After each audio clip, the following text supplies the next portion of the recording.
Today we hang out with Dr. Carina Lopez, who is a licensed naturopathic doctor, homeopath, licensed acupuncturist, master herbalist, and an iridologist. She is going to share some wonderful stories with us today of how she's able to combine these to treat her clients. And she will also be chatting with us about potency. Now, that's always such a tricky topic, but yes, today she took it to the next level. I thought I knew all there is to know about potency, but today my thoughts were challenged even further. You can find out more about Dr. Lopez through her website, vitalist.healingtraditions.com. And be sure to check her out on Instagram and Facebook, where she shares some wonderful advice. Thanks for listening. Welcome to the Homeopathy Hangout, where we discuss all things homeopathy from around the world. And now my mum and your host, Eugenie Kruger. Hello, homies, and a very warm welcome to Homeopathy Hangout. Today, we get to hang out with the vivacious Dr. Carina Lopez from Greece at the moment. Welcome to the show, Carina. Thank you. Such an honor to be here. I'm so excited to chat. I really love your show. Oh, thank you. Well, I really love stalking you on Facebook because you have such interesting videos that you share. And I'm such a nature lover. So I love the information that you share of all your plants, and you have such an intimate relationship with nature. And I love your knowledge. I love your stories. I love the way in which you share it. So I just had to get you on the show, and I'm really excited to get to speak with you. Oh, well, I'm honored. Now, you are a naturopathic doctor. Tell me a little bit, and a whole bunch of other stuff. So I think what I'm going to do is just kind of throw the question out there. How were you first introduced to homeopathy? And you can just take us on this journey. I will take you on the journey. And actually, homeopathy was my first real introduction to alternative medicine other than iridology. And so I was in medical school. And I'm a Puerto Rican woman. I was born in the Bronx. I was actually born at the hospital that I went to medical school, which is Albert Einstein. And I would be the first conventional physician of the family. Everybody was so excited. Here I was. And then I started to get sick. And it was beginning with an indoctrination. The indoctrination started with, you go in, there's 100 students, and this physician stood up and said, out of 10,000 applicants, you 100 people are the best of the best. And if anybody doubts your knowledge, why, you know that you know better because you're here.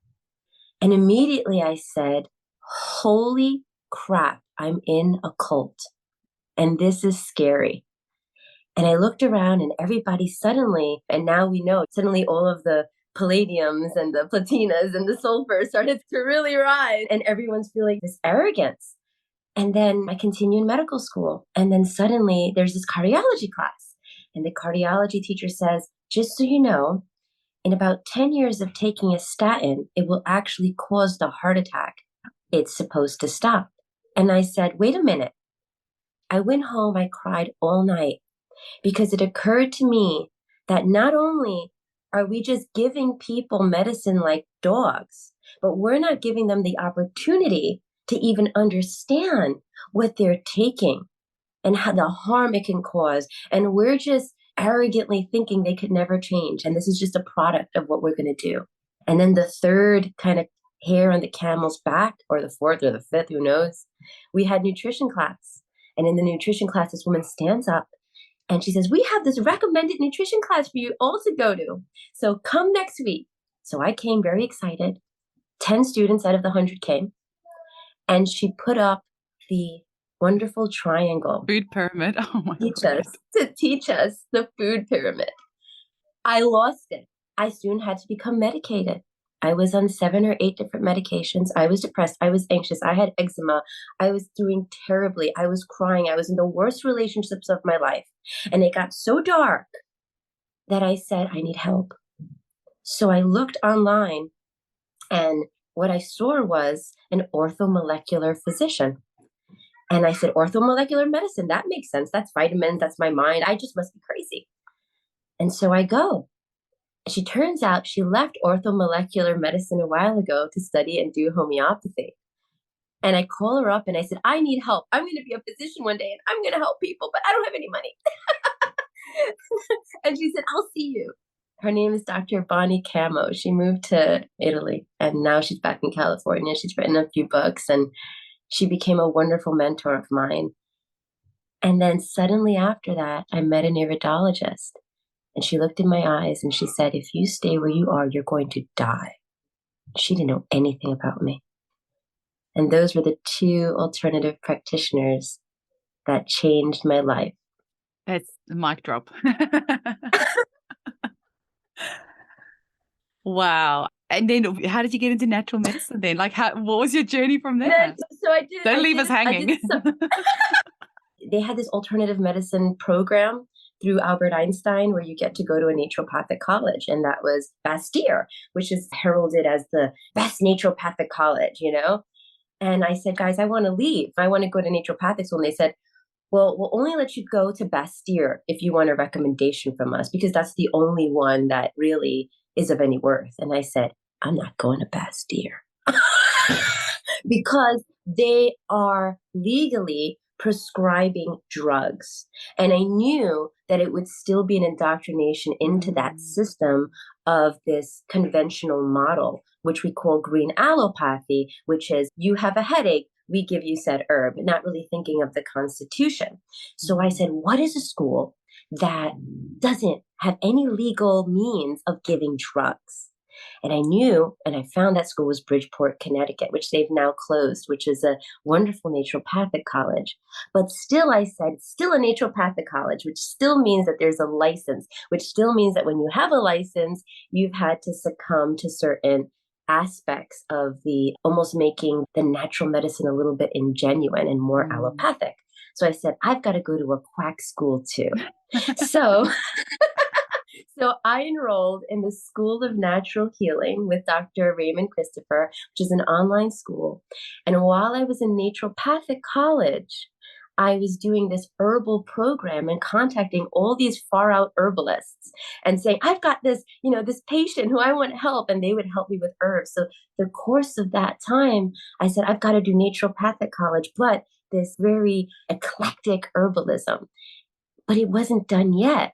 I said, still, I need to understand a real ancient understanding of the organs and how they come together, because anatomy and physiology and Western medicine is not giving me that. So then I became an acupuncturist as well, to understand deeply how those organs come together. And then I started to study iridology, and I went and learned with Tony Miller, and now learning with Leonard Mellmauer, who does sclerology, to see how that ties in with these ancient principles. Because when you look at the eye, you're looking at the Native American Indian perspectives, the Ayurvedic perspectives, because they saw the eye, the Chinese perspectives. And then you combine that with Chinese knowledge. And so it became almost this real journey into understanding these different principles. And I went to Belize and I studied with some shaman there. And then I went to India and furthered my homeopathy and finished with Vitulkas. And so really this like soul searching and allowing my soul to come back to me after losing it when I went to medical school.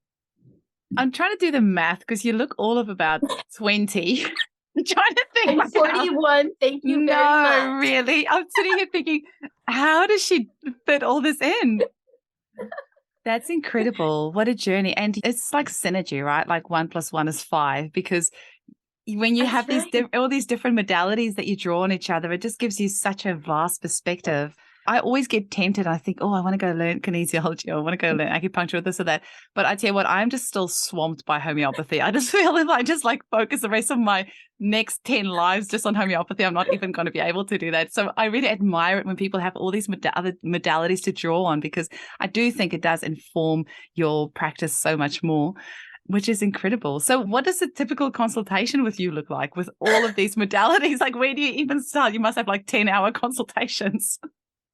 Yeah, essentially. I mean, it's programs, right? And so what I like to do, a great example, if you want to really go deep in your homeopathic case, start with iridology, because like Hippocrates said, the eye is the windows to the soul. So a great example, I saw a woman years ago for hypertension, and she was very closed. And this was before I was actively really doing iridology. And I would do acupuncture on her. She would feel better. I felt there was a mental component, so I kind of intuited that. But then recently, we did an iridology, sclerology visit, and the sclera is the now. The iris is sort of your miasm. The colors of your eye tells you your family genetic history. The left is your mom, the right is your dad. But the sclera is the here and now, what's happening today. And she had this huge red discoloration, a thickening in her eye, right in the medial portions and the lateral portions, which represents your heart, your thyroid. And I said, honey, let's look in your eye. This means that there's something very suppressed and very traumatic, and it's affecting your heart. You're deeply heartbroken. You have to tell me, look at the picture of your eye. And she saw that, and seeing that released so much that she started to cry and cry. And she spoke about her mother who was addicted to drugs. Her father went to jail. Her daughter's now a crack addict. I mean, just so much pain and just, real addiction. And it came out, and suddenly I said, we think of Ignatia. We think of natrums, we think of the grief remedies, and we open up, and we can open that person to see it within themselves and acknowledge that it's causing the disease, and they need to be upfront to help you. And so that came out. What an amazing tool. I mean, how does the iridology work? Do you have a machine that you use, or people use their iPhone, honey? Really? You just need your phone. They just take their picture and they send it to me. And it's like after that case, I started to get another case of a woman with the same type of marking. Also, her parents had been drug addicts, prison, her daughter, and their relationship was a mess. And so you start to see these patterns in the eyes, and you start to understand deeper the person. And another example that is really deep and heavy is, let's say you're treating someone with gynecological issues and you're wondering what's going on. And you can understand the difference between guilt or shame or anger based on the signs. So you can really decide, is this Sanicula? Is this, Thuya? Is this creosotum? Based on understanding it, because they'll see something that will allow them to speak to you. That is very cool. And I know there's some of the other homeopaths that we've had on the show that are also astrologers, and they will sometimes use that as an into the case. If they can't get the person to open up, they use the astrology and they'll say, well, this is showing up in your case. And that is really cool. I mean, I use it on a super basic level. Like I love that book, The Secret Language of the Body. That's a book that lives on my desk. So if a client has rheumatism or scleroderma or eczema or, pain in the left hip, then I'll look up in that book what the metaphysical meaning of that is, and I'll show it to them. I'll get them to take a photo of it. And there's little things that you would say as well, like a little meditation or something that you would do on that body part to release it. Absolutely. But that I sometimes use, or the thyroid, I see so many thyroid problems. So I'll show them that part in the book and I'll say to them, can you read this and tell me if it resonates with you? And 100% through the bank every single time. My husband had a migraine the other day and I sent him a screenshot of the migraine section of the book. And he was like, where did you find that? How did you know this? And I'm like, it was just in the book. But that beautiful. I often find as a good in as well, hey? And that's what it's about. It's about, because in the end, it's what the vibration comes to teach us, right? We take these remedies, and I always say there's never a wrong homeopathic remedy, because all of them will charge your vibration on some level. But, of course you want the one that's going to really handle the symptom that's bothering you. But it's all about thinking about how we allow these vibrations to bring our own pure, beautiful souls and natures out into the world to accomplish what we want. I mean, you think about Dr. Edward Bach and you think about what he was trying to do. And one of my favorite books is his original writings. And it's all about thinking about our souls and their purpose. And you think about his example where he spoke of a child, and this beautiful child draws something for her mother's birthday, but then someone comes in and nitpicks and says, oh, the house should look like this or that. And it takes the child away from their original purpose. And that's what homeopathy does, but also giving someone the strength to understand their pathology and where their responsibility is in order to make those changes. And that's what I do in my programs. It's let's look at your eyes first. That way we can get a wave in. Next, let's do the homeopathy or the opposite. And then let's begin doing different detoxes, because I also studied at the Anna Wigmore Institute in Puerto Rico and thinking about, and I have a longtime mentor who's a raw foodist who wrote the book on raw foodism, Rio, Hooked on Raw. And so just thinking about different ways, and then people who can't handle raw and where they are, and thinking about macrobiotic diets and this and that. So really finding the diet, the mindset, the introspection, the yoga, the tai chi, the qigong, and that homeopathic remedy to allow that person to free themselves in the deepest of ways. Speaking of food, it also does help that you're married to a chef. There's a herbalist chef. And how did you two meet? He's a chef. He calls himself, his name is Saki Samu, a chef and alchemist, because he is deeply ingrained in making the spagyrics. And so spagyrics are when you go out and you find a plant based on the sun, the moon, the stars, and you harvest it at that time. And then you, as you're making the medicine, it's also healing a part of your soul. So, first you add the alcohol in it, so sort of washing away, and then you let it sit, so kind of fermenting within, and then you take it apart and you burn the mark or that herbal matter that's left over, and that's your calcination, and you burn it till it's white, so it's that purification, and then you recombine it with the alcohol, so it's a recombination of the purest elements of your soul to make the medicine within you. And so he does that with food. He does that with his creams and his beautiful, beautiful works. Yeah. That is really cool. And you said before we started recording, you got married within 3 months. I sure did. How could I not with this man? And he's Greek and nice and handsome. It sounds like a good deal. I think I've said it on the show before, but I met my husband a week after we got engaged, a week after we met, and we got married 6 weeks later. So yeah, and you beat me. Yeah, but it's like it. When you know, hey. Vibration, right? It's really all about vibration, and that's just all of life. And just even when you go out and you want to collect a plant, there'll be a bush and you just don't feel it. Like that Crataegus is this one right here. This is the one that we picked. We loved it. We found it in Filio and we said, yes. Sometimes we'll go to a bush and say, not feeling it. It doesn't feel me. I'm not feeling you. And it's just all about that. One of my good friends, Alicia Cook, she is an elder up in Akwesasne, all the way up in New York near Canada. And she taught me how to sit with the plants, ask the plant, tell the plant what you'd like to use it for, ask for its permission, give its blessings, thank it, share with it. And so it's just like a human being that you're helping. Do I have permission to help you? Do you want me to help you? It's this constant interaction and vibration. Amazing. And there are studies to show that plants do respond to human interaction. And also, it's all just, everything is just energy. Everything is vibration, just different frequencies. So we're naive to think that plants or animals or the soil or the air or anything is separate from us. It's all just one, right? It's all just one. It really is.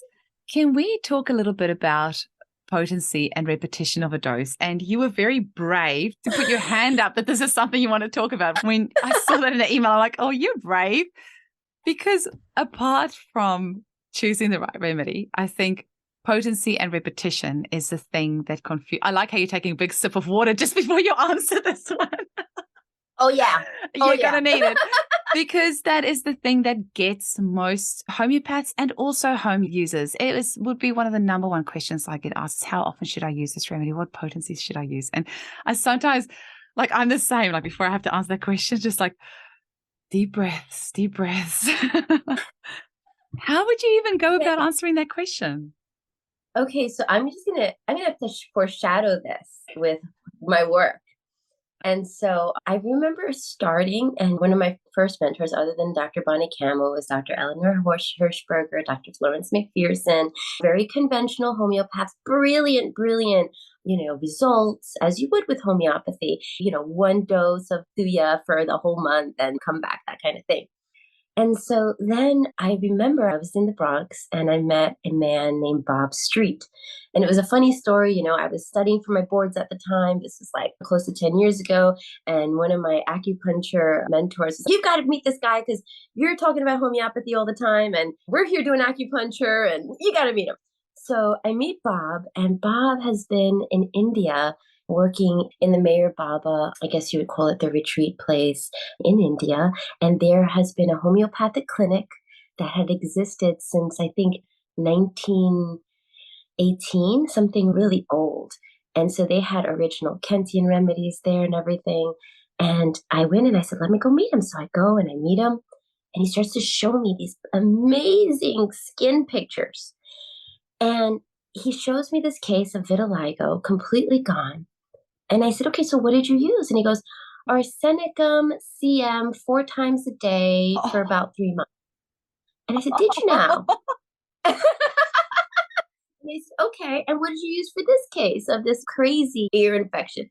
Oh, I think I used graphites for the yellow, for the gluey yellow discharge, 50 m 4 times a day for about 2. Oh, did you know? So this came on. And I was like, very interesting. I'm in. I'm going to go to India. And my ex-boyfriend at the time was like, you just met this guy. I said, I'm going to India. Peace. So I became he's my mentor. And at the time, there was a patient that I saw before I left to India. And she's got lupus. She was just diagnosed. And she was, she had her results, all of this other stuff. And she just can't stop crying. And we talk about her father who was dealing with all sorts of issues and who passed and blah, blah, blah, blah, blah. And so I said, okay, let's give you Ignatia 10 m 4 times a day. I'm going off to India. See you in 3 months. And so I leave. And then Bob goes, when I get to India, he goes, oh, that was a little high. And I'm like, I'm going to kill her. I'm just going to kill her. He says, I would have used a 1 m. And I'm like, oh my God. So I can't find her number. And I'm like, oh no, this poor woman.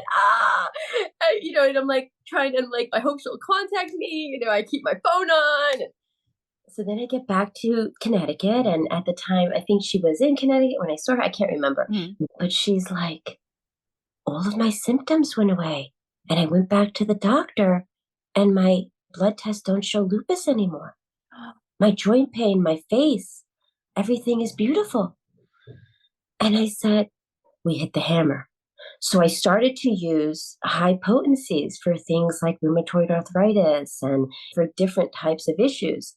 But with my conversations with Bob, if the person was on medication, if they were very weak, if it was very hot and inflamed, we would use LM potencies instead, of course, daily, but LM.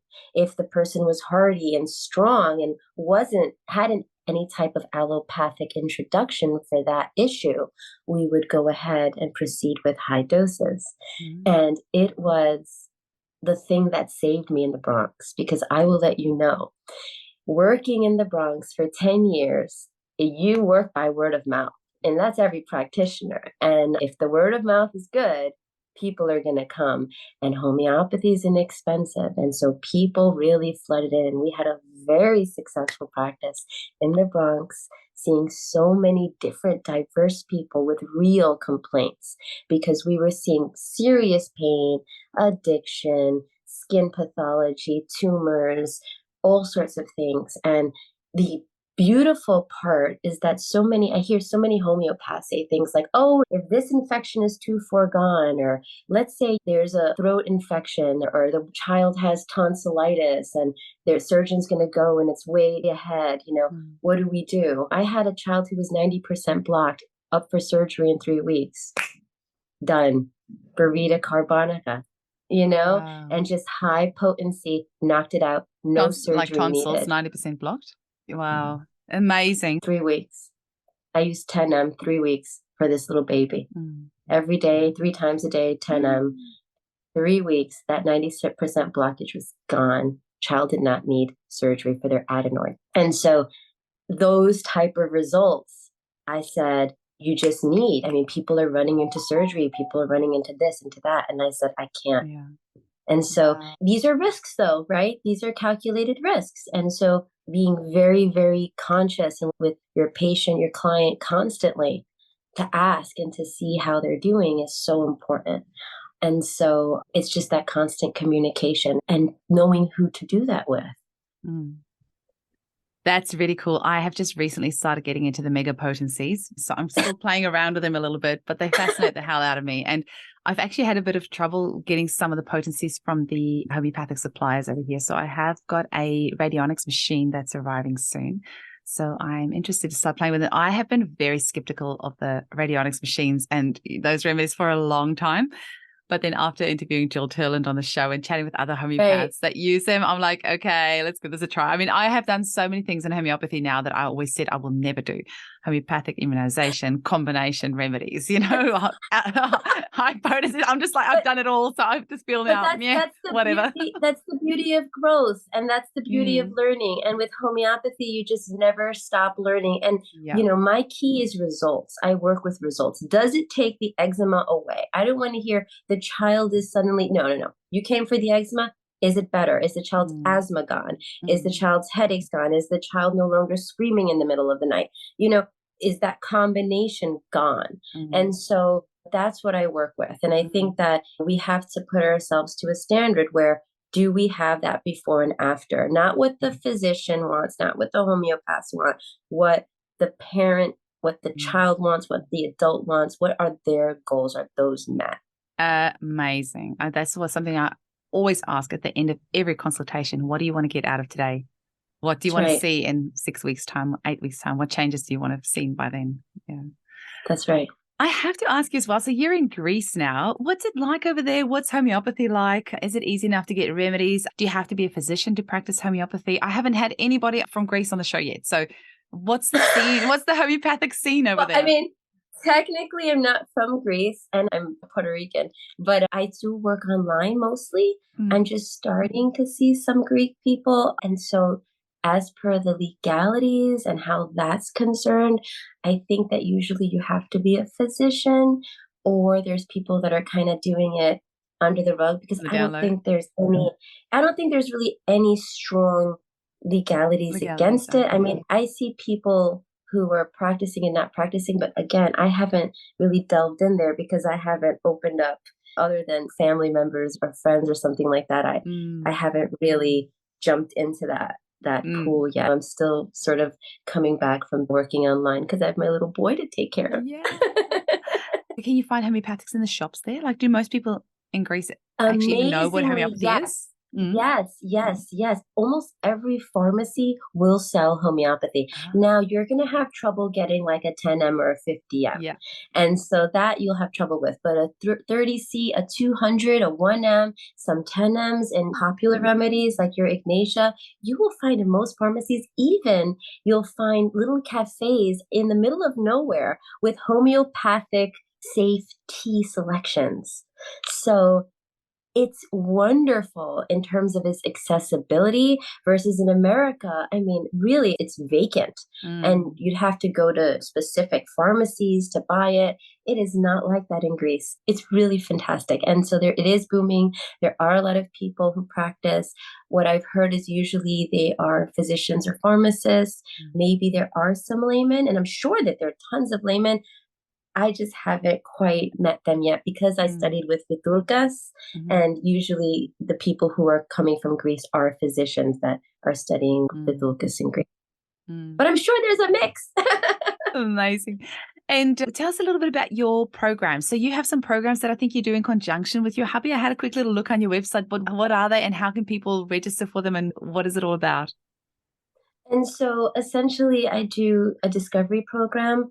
That's my program where people are just trying to discover what's going on with them and receive some form of help. And that's a iridology visit.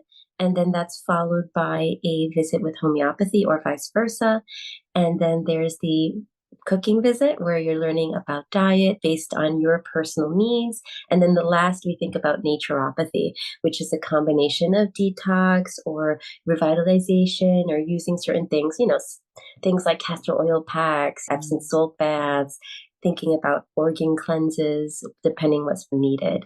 And so that's a discovery. And then the Wellness Signature program is a 4-month program. We tend to see people who are more chronically ill for a long time and who really want to invest in something bigger. And it's a combination of those visits, but we're also writing a personalized book for them. So it's a PDF that we insert what homeopathy is, a video about their remedies, why I'm picking these herbs, and so videos about their herbs. So it's almost like this video book that's personalized for them to understand why they're taking this and how it's important sometimes for the rest of their life.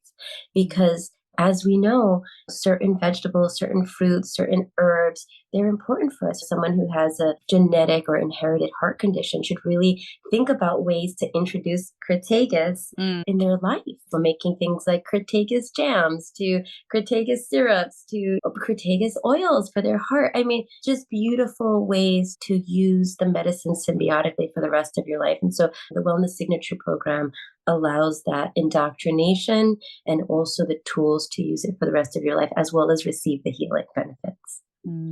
That sounds beautiful. And it sounds very empowering, because when you understand what the reasons behind why you're using what you're using or why you've been prescribed that, that's very powerful in itself as well. So there's that intention there behind what it is that you're doing, which is really cool. Yeah, there is that intention. And I feel just having worked in the Bronx and seeing the vast amount of starvation in terms of understanding what alternative medicine is, just the right foods, just all of these things are so important to be taught. I mean, I'll just give an example. I was in Belize as a medical student. And at the time I was already I had visited the homeopath and the iridologist, and I was making ways to get out.